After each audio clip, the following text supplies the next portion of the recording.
Okay, let's unpack this. We've got quite a stack of sources here from a listener asking us to dive into something, well, really unexpected. Yeah, it seems like a big leap at first glance. We're starting with these incredibly tiny magnets made by bacteria. Right? Microscopic magnetic engineers. And somehow the sources suggest this path leads us toward really big questions about the human mind, consciousness. Even things like telepathy and miracles, it definitely sounds like a journey. It does.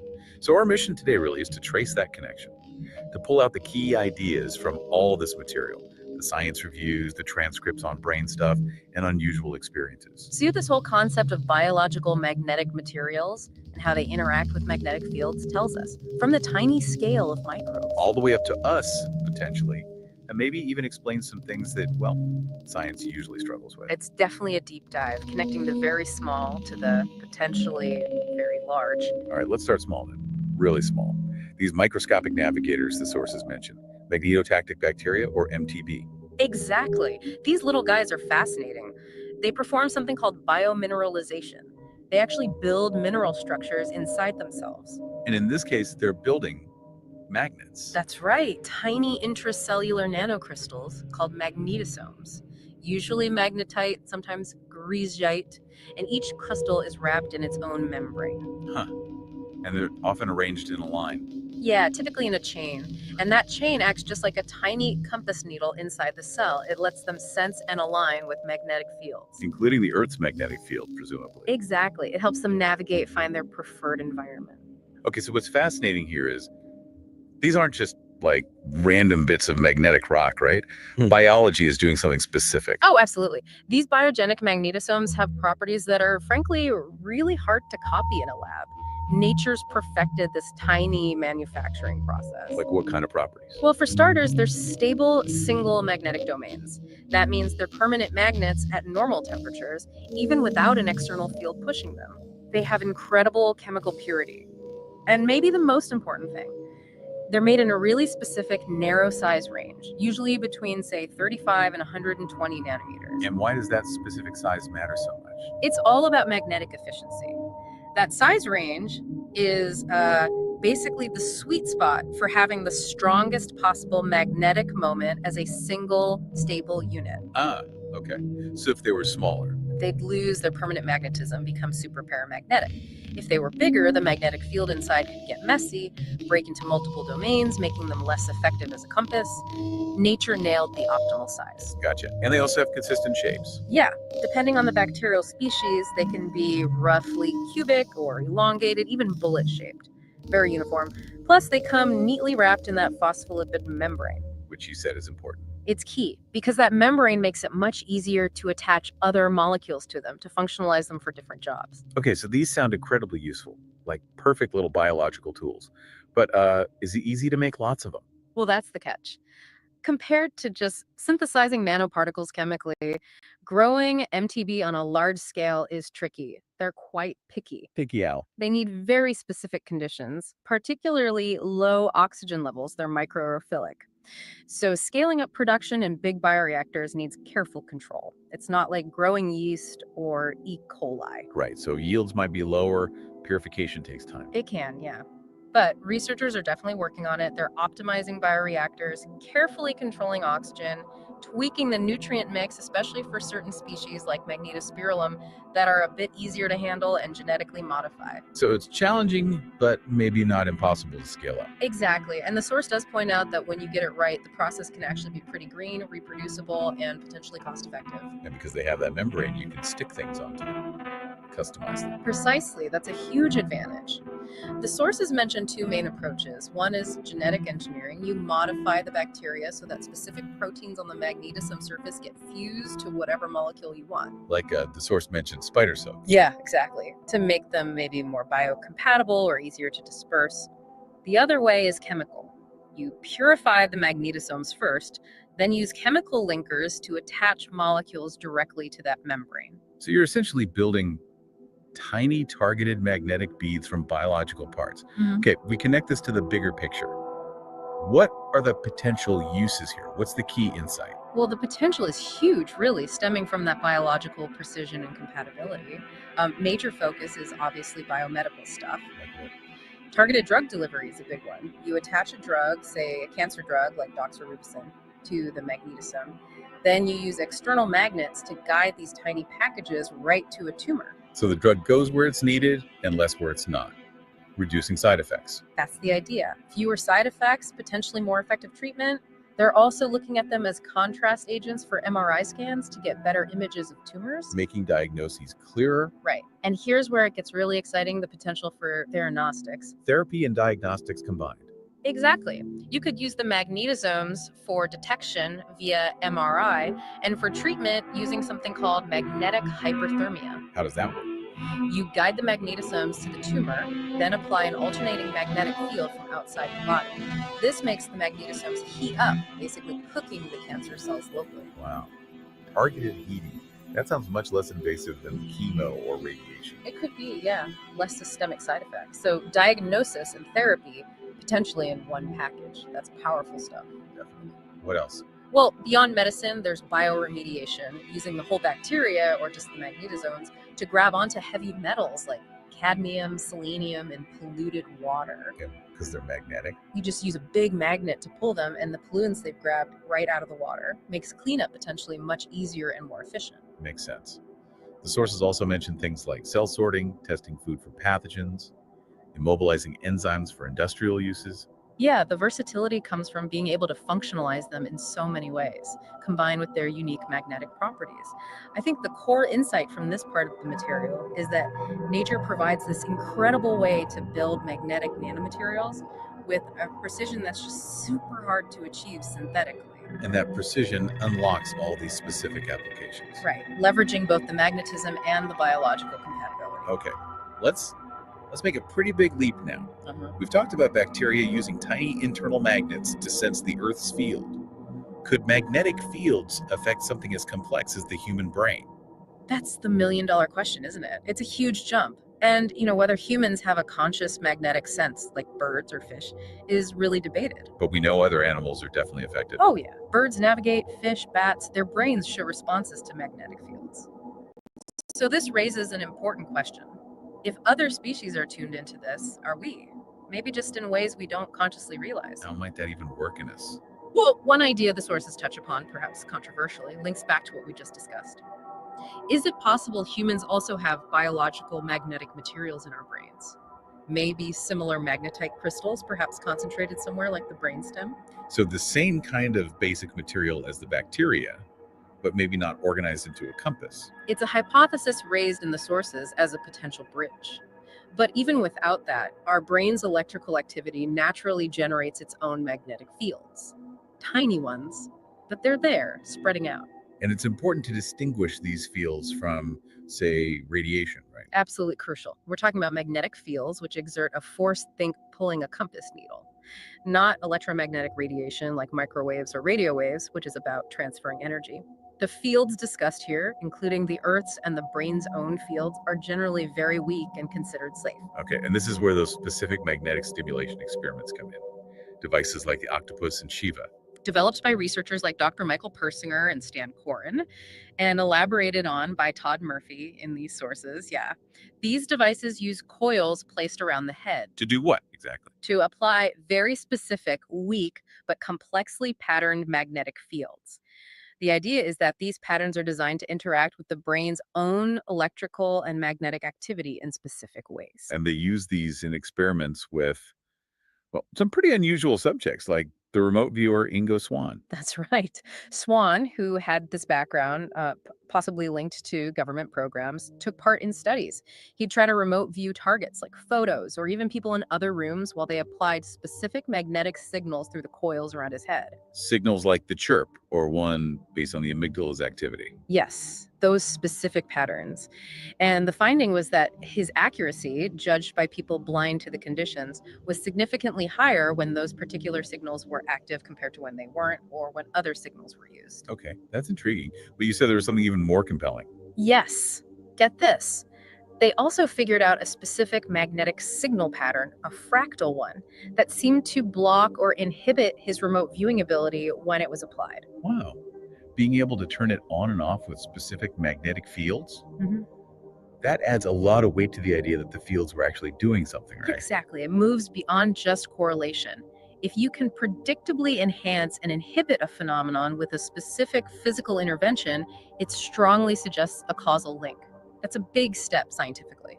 And the sources mentioned this work also helped develop ways to actually measure these kinds of subjective experiences more objectively. Yeah, developing statistical methods to quantify things like the accuracy of drawings or descriptions in remote viewing, which is notoriously tricky, Huh. trying to bring more rigor to studying these phenomena. But it wasn't just about elite psychics like Swan. They also did experiments with ordinary people, non-psychics. Right, some really interesting studies, like one with intimate couples. One partner would look at photos, while the other partner, in a separate room, received magnetic stimulation via the octopus device, and just free associated said whatever came to mind. Mhm. The number of matches between the content of the photos and the free associations of the stimulated partner was almost 3 times higher than what you'd expect by chance, only when the stimulation was on. Suggesting some kind of subtle information transfer between them, facilitated by the magnetic field. That's the interpretation put forward in the sources, yeah. Another really striking one involved siblings. Okay. One sibling received the magnetic stimulation. The other sibling, in another location, was just hooked up to an EEG machine monitoring their brainwaves. Now, when the stimulated sibling was asked to simply pretend to touch the other one, Just pretend. No actual touch. no touch, just the intention, the act of pretending. The EEG of the other sibling showed a distinct, measurable response, time locked to the moment the first sibling was pretending to touch them. Whoa. So the brain registered something even without any physical contact or sensory input? That seems hard to explain conventionally. It really is. And the source emphasizes that because it was an EEG signal, it bypassed subjective reports. It was a direct physiological measurement, timed precisely. They even did a variation where one person looked at a simple flashing light. And the other person. The other person receiving the magnetic stimulation showed an EEG response that mirrored the timing of the flashing light seen by the first person. Again, suggesting some kind of brain to brain linkage, maybe even triggered by an external non human stimulus. The source called that a potential shift in paradigm. Understandably so. And then there was this anecdote about a group using a similar device, the Shakti. People took turns receiving a signal derived from the amygdala. And what happened? They all reported entering the same, very specific, unusual, altered state of consciousness. The source notes the odds of that happening spontaneously with several unconnected people are astronomically low. So the hypothesis was That maybe the first person somehow broadcast that state, and the magnetic stimulation helped the others tune in or narrow their brain activity to become receptive to that specific shared state. wild stuff. And these experiments seem to point towards certain brain areas being key players. Definitely. The amygdala keeps coming up. It's deep in the brain, involved in emotion, but these studies link it to spiritual feelings and provided one of the key signals used. Right. And the hippocampus. Also crucial. Involved in memory, spatial awareness. The sources link its electrical activity, particularly a signal involved in long-term potentiation to some of these effects, and specifically the right hippocampus gets highlighted. Why the right side? The sources describe it as being associated more with positive emotions, maybe optimism, spirituality, and interestingly, the experience of infinite space or the void in altered states. And even the occipital lobe, the vision center, showed up unexpectedly. Yeah, in those sibling touching and flashing light experiments, which raises even more questions about how these signals might propagate or be interpreted in the brain. Okay, so bacteria using magnets, potential human magnetic sensitivity, experiments suggesting magnetic fields can influence brain states, and maybe even link minds subtly. Let's push this even further, like the sources do. What about the Earth's own magnetic field, geomagnetism, and its connection to consciousness, or even miracles? Yeah, this is where the material moves more into correlations and hypotheses, which the sources acknowledge. But it's definitely thought-provoking. Dr. Persiner's research found these really interesting correlations between global geomagnetic activity levels and reported human experiences. What kind of correlations are we talking about? Well, he found that reports of psychic perception, like telepathy or remote viewing, seem to be significantly more likely when the Earth's magnetic field is unusually quiet, stable, low activity. Okay, quiet field, better psychic reception. What about when the field is noisy, like during a geomagnetic storm? That's when other types of experiences seem more likely. Things like sensing a presence, feeling someone is there when no one is, or even having out-of-body experiences. Those correlated with periods of enhanced geomagnetic activity. Huh. So different field conditions, different types of reported experiences. Is there a pattern? It seems so. There's even this idea of a launch window for psychic work. The best time might be right after a period of geomagnetic disturbance settles down into quiet. Like the system needs to recalibrate or something. That's one way to think about it.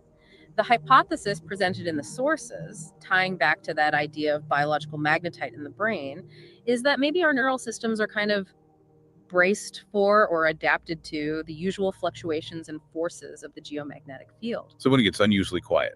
Maybe those internal magnetic structures or whatever mechanism is involved need time to adjust. And perhaps in that state of adjustment or in the quiet itself, the brain becomes more sensitive or receptive to other subtler kinds of information, what we might label psychic input. The launch window could be that adjustment phase. Okay. And this line of thinking leads to a really big idea mentioned in the sources, doesn't it? It absolutely does. Based on these correlations, the potential for biological magnetic materials, the sources float this really provocative hypothesis. Could some aspect of human consciousness itself be interacting with, maybe even drawing information from, or perhaps literally connected to the Earth's magnetic field? Wow. Like a planetary consciousness field connection. It's a huge leap, but the sources raise it as a possibility worth considering, especially thinking about things like potential magnetic pole shifts and their hypothetical impact on collective consciousness. That's mind-bending. Okay, how do miracles fit into this picture, according to the sources? They frame miracles not necessarily as supernatural events, but as non-ordinary events that seem to originate from human consciousness itself, operating outside our current understanding of physics or neuroscience. So miracles of the mind rather than, say, statues weeping oil. Exactly. And they bring in historical accounts, like from the ancient Buddhist text, the Visuddhimagga. It apparently describes techniques for how adepts could perform such acts. And what's the technique described there? It involves entering a very specific, deep state of meditative consciousness, which the text calls the realm of infinite space.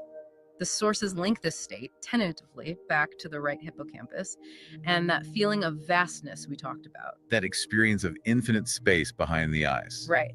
And from within that stable, profound state, the text suggests one can visualize an outcome, project intention, and potentially manifest it or influence reality.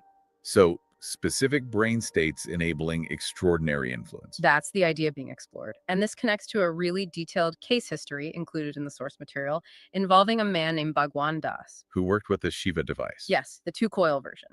He received a specific magnetic signal derived from hippocampus activity applied over the right side of his brain. He was a worshiper of the goddess Kali and had an established meditation practice. And what did he report happened during and after these sessions? He said the stimulation drastically sped up his entry into his usual deep meditative state, what he called the womb of Kali, much faster than his normal practice. Okay, and afterwards? Afterwards, he reported experiencing phenomena he interpreted as Shaktipat, a kind of spiritual energy transmission. He described intense heat or electrical sensations in his hands when giving blessings, and people around him apparently went into spontaneous states of bliss or altered consciousness. That's already pretty unusual. But there was more. The most dramatic claim, yes. During a specific ritual he performed after these sessions, he reported manifesting a flower, specifically, a scarlet carnation. Manifesting, like out of thin air. That was the report. And the significance was that the scarlet carnation is particularly associated with Kali, the deity he worshipped, and apparently wasn't a flower that was easily available where he was. Okay. How did the sources frame that? Skeptically. They present both sides. The skeptical neuroscientific explanation would be, a complex hallucination, maybe triggered by the expectation, the ritual context, the brain stimulation involving both visual and tactile components, a vivid false perception. Makes sense as a standard explanation. But the source material argues that the case is still scientifically interesting, even if you don't accept the manifestation literally. Why? Because the whole setup, the specific person, the specific signal targeting a brain area linked to spiritual states, the context of his beliefs was designed to test a hypothesis about whether this kind of technology could facilitate or amplify such experiences, or at least the propensity to have and report them. So even studying the conditions under which people report miracles is valuable data. Exactly. It tells us something about belief, experience, suggestion, and maybe the effects of the stimulation itself on those processes. It definitely highlights the kind of extraordinary claims the material is trying to grapple with. And you mentioned an anecdote earlier about seeing a blue aura. How does that fit? Yeah, that experience, seeing this shared blue light between my girlfriend and me during a really intense emotional moment. The source interprets that kind of thing as potentially related, maybe an externalization or shared perception of a very strong overlapping internal state. It connects back to those lab findings suggesting shared states could be facilitated, perhaps under specific conditions, whether technological stimulation or intense emotional resonance. Interesting. And what about larger scale events, like the reported mass visions at places like Zaytun or Fatima? The sources offer a potential interpretation for those too, linking back to environmental factors. The idea is that maybe geological stress, like before an earthquake or unusual geomagnetic activity, could actually produce luminous phenomena in the atmosphere, visible lights. Like earthquake lights or something similar? Possibly. And if you have a large group of people, perhaps already religiously primed or susceptible to suggestion, gathered together. They might interpret those lights based on their expectations. Exactly. Some might see just lights, while others, perhaps more sensitive or expectant, interpret the lights as a specific figure, like the Virgin Mary. This could lead to a kind of collective, partially shared visionary experience, rooted in a real physical phenomenon, but heavily shaped by psychology and belief. Hmm. The fact that reports often differ, some see a figure, some just lights, is seen as supporting this kind of interpretation. That's a fascinating way to potentially bridge physics and psychology for those events. Yeah. Okay, bringing this right down to a practical level, if someone listening is intrigued by all this talk of psychic perception or subtle awareness, do the sources offer any guidance, any tips on developing it? They do offer some thoughts, yeah. The main point hammered home is that strong emotions tend to interfere. They're loud, psychologically speaking, and they tend to drown out or distort the subtler signals, So, managing emotions is key. or at least recognizing their influence. The advice is to try and pay attention to the very first impression that arises in response to something, a question, an event, thinking about someone. The first flicker. Yeah, like that initial spark when flint hits steel. Before your analytical mind kicks in, before you start layering on emotional interpretations or second guessing, it might be a fleeting image, a word, a gut feeling. And that initial hit might be closer to the raw data, so to speak. That's the idea presented. Maybe linked to that faster, more nonverbal processing associated with the right hippocampus, whereas the amygdala comes in slightly later to add the emotional flavor or judgment. So, catch the spark before the story builds around it. Pretty much. And the sources suggest that theoretically anyone can access these perceptions, but it might be easier for people who are naturally less identified with their emotional states or the constant stream of verbal thoughts. People perhaps more comfortable with nonverbal, intuitive ways of knowing. And there's an element of detachment needed too, right? About ego. Absolutely crucial, according to the sources. You have to let go of the idea that I got this information or worrying about whether it's impressive or correct. It's about observing the information itself, its suchness, as the Buddhists might say, without attaching your ego to it. Just notice what arises. Wow, this deep dive has really covered an incredible range. I mean, we started with bacteria building perfect nanomagnets. And saw how those could be used in medicine and technology. Then we jumped into these experiments suggesting weak magnetic fields might actually influence human brain function, maybe even allow for subtle connections between people. Leading to correlations between the Earth's own magnetic field and states of consciousness, psychic phenomena. And finally, exploring frameworks for understanding reported miracles and offering practical ways to cultivate subtle awareness. It's quite a journey. It really is. The source material weaves together hard science on biomineralization, controlled lab experiments on brain stimulation, with, yes, more speculative correlations, and compelling, if sometimes anecdotal, human experiences. It definitely pushes you to think about connections across scales we just don't normally consider together.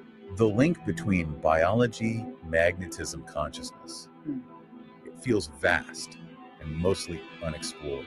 So what does this all mean? I think it means that if we're willing to look at the intersections between biology, physics, psychology, maybe even geology, especially through this lens of magnetic fields, we find a picture of reality that's potentially far richer, more interconnected, and even stranger than our standard models often allow for. It certainly challenges you to keep an open mind about the limits of our current understanding.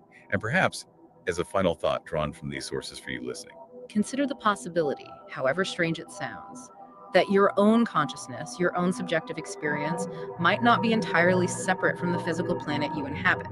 That there might be subtle, unseen connections, perhaps through the very magnetic field enveloping us all. a profound thought to mull over. Indeed. Thank you for joining us on this fascinating exploration of these sources.